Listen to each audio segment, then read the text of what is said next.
Hi everybody and welcome back to my YouTube channel. If you are new here, then I'm so happy to meet you. If not, then welcome back.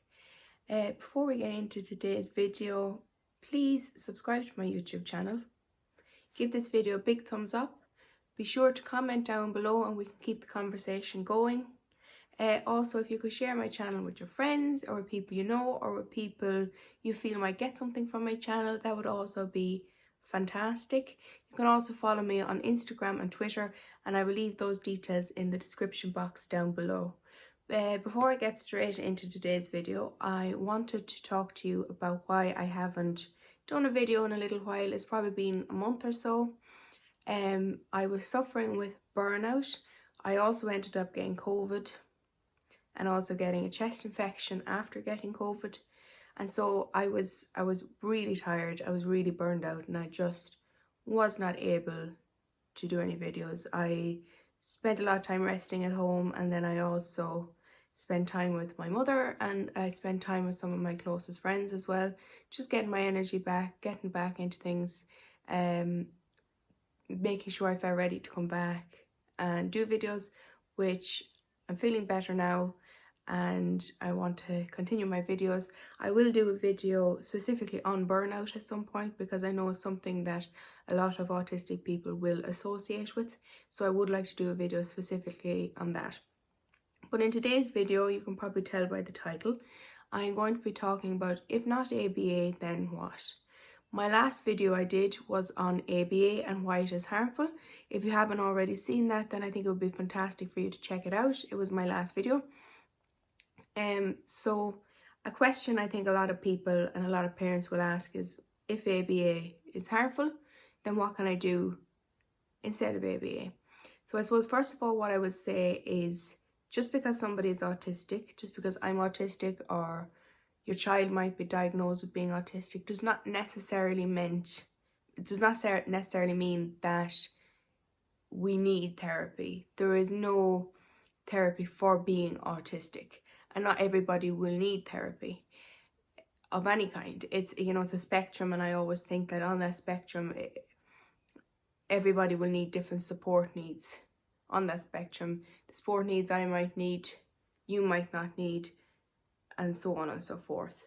So that's the first thing I want to say. Second of all, I will say that if you have a child who's been recently diagnosed, the biggest things I think I can say and the biggest advice I can give is accept them, support them, and try to understand them. Listen to autistic voices. That's why I always say it's so important to listen to autistic people's stories and how they felt when they were diagnosed, how they felt growing up, how they felt, what actually helped them. So I would say, as I've mentioned it so many times before, listen to autistic YouTubers, looking up hashtag actually autistic, and hearing their stories and their experiences and what they found helped them growing up. Because at the end of the day, nobody can really understand what it's like to be autistic unless you're autistic like myself and the autistic community. So that's one thing I would say. Another thing I would say as well is that autistic children will learn in an autistic way, will play in an autistic way. Don't compare them to neurotypical children. And when I say neurotypical, I mean non-autistic children or children who are not neurodivergent.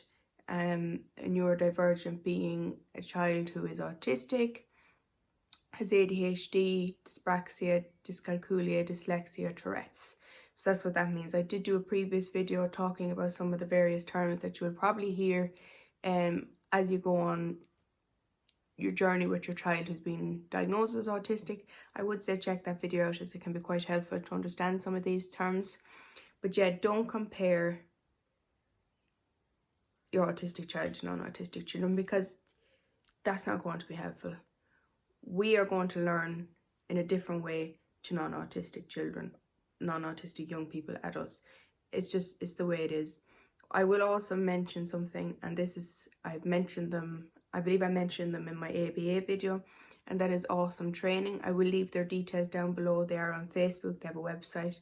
They run courses for autistic people for parents, SNAs, teachers, looking at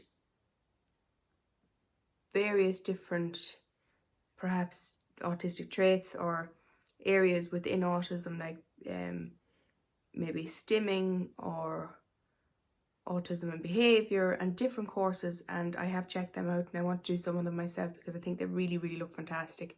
And I think that if you have a child who's recently been diagnosed, I feel like checking that out is fantastic, because getting your information in the right place is so important. There is so much misinformation out there, and it can be really difficult to decipher what is the correct information and what is the incorrect information. So I would say check out Awesome. I'm going to leave their details down below. They're definitely worth checking out. And a lot of the information in today's video and in my last video I got from Awesome from reading their articles, etc. So definitely check them out. When it comes to sensory problems, an occupational therapist can help. Also, I think when it comes to sensory problems, like speaking from my own experiences, there are different things that can help. So for example, if your child is someone who has sensory problems when it comes to noise, headphones, noise cancelling headphones, or kind of earplugs can help. I recently got a loops. I'll leave the name of them down below. And I have found them quite good. I feel like they kind of cancel out the background noise and they help me to focus. So I feel like that's something that's worth checking out if that's something that is a problem for your child, perhaps, or your young adult or adult. And so there is lots of things you can do kind of to help with each sort of sensory problem. If light is a problem, wearing sunglasses. I wear sunglasses a lot of the time. I will wear sunglasses out and about even if it's winter time.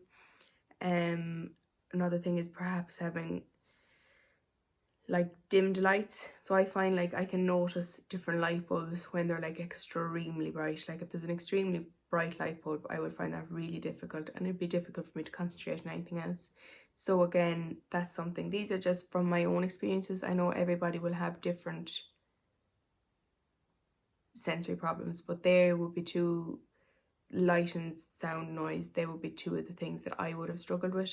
And I think that what's really important as well is like I wasn't diagnosed until I was 17, but when I look back at my childhood and I look back at the different things I struggled with, I can see all the different things my mother did to help me. And I feel that there is so much that can be done within the home, you know, outside of therapies, outside of even school, that can really prepare your child, young person going forward. Like for example, like my mother used to bring me on the trains a lot to get me used to public transport, and particularly when I wanted to go to Dublin to university, she'd do the routes with me, she'd help me plan that. And now I'm at a stage where I can do that myself. But having that support in the beginning was a huge help, and I feel like that is something that parents can do to really help their autistic children, young people, is to plan and prepare.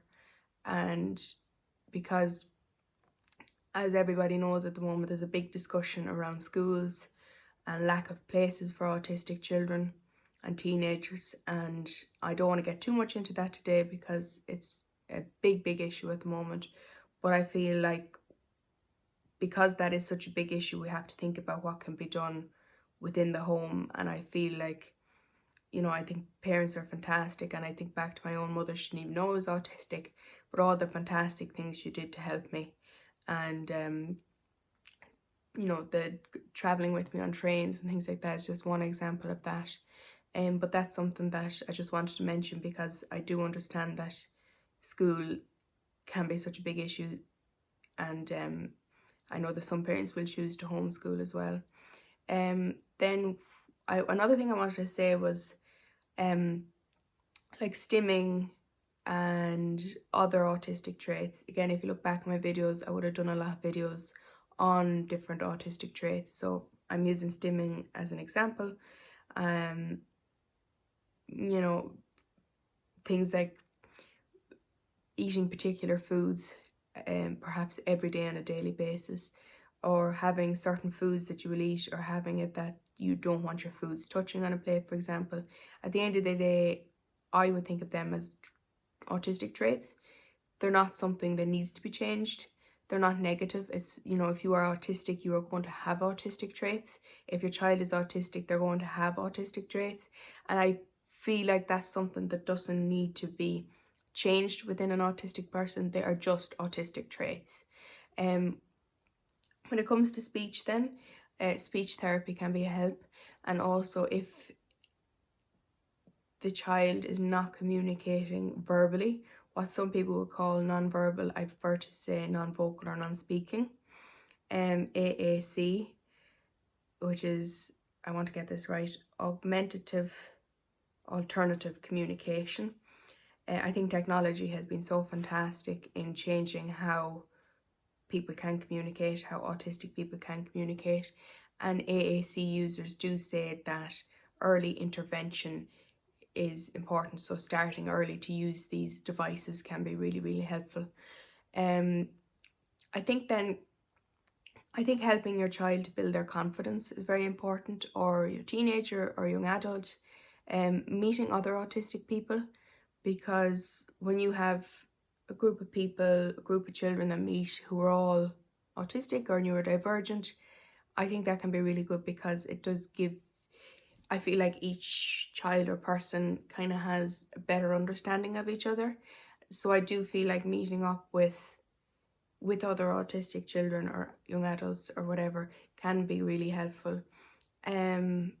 But yeah, helping them to build their confidence. So for me, as I said already, kind of the train thing, the public transport helped me build my confidence for going to university.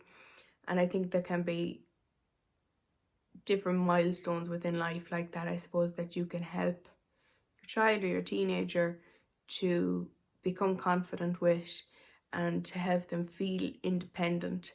And I suppose, as I said already, it really is a spectrum, in the sense that everybody on that spectrum will need different support needs, and you have to understand that is the case. And even, as I said, don't compare us to non-autistic children or people, but also don't kind of compare us to each other as well, because everybody's needs and support needs are so different on that spectrum that you can't, you know, when you've met one autistic person, that does not mean that every autistic person is the same, or every autistic person is going to need the same supports. So I hope that has helped a little bit with explaining what alternatives, I'm not even sure if I'm going to say alternatives to ABA, but as I described it, if not ABA, then what? So I hope that these are things that might help you a little bit in understanding what you can do to help your autistic child or teenager or young adult who's been diagnosed, or what you can do to help yourself if you're a newly diagnosed autistic person. And I think that,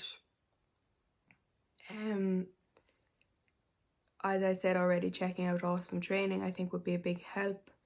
And I just wanted to also very quickly, before I finish today's video, mention that Autism Pride is coming up this month, June. If you check out my Instagram page, I will leave some details of what is going to be happening. There's not too many details yet, but if you check it out, my Instagram page, I will leave some details as I get them of what's going to be happening in Autism Pride in Dublin. I'm really, really excited for it. So I will definitely give you guys some of the details. I'm sure some of you would be interested in that. Great group of people involved. Very excited to meet new people, meet some autistic neurodivergent people. So that's very exciting. So I will keep you updated on that. Thank you very much for watching. I hope I didn't ramble on too much. It's been a little while since I did a video, so I'm a little bit out of practice. Thank you very much. I shall see you very soon. Thank you for watching. As always, be sure to give this video a big thumbs up, subscribe and turn on your notifications, and you'll get notified whenever I have a new upload. Bye bye, and thank you so much.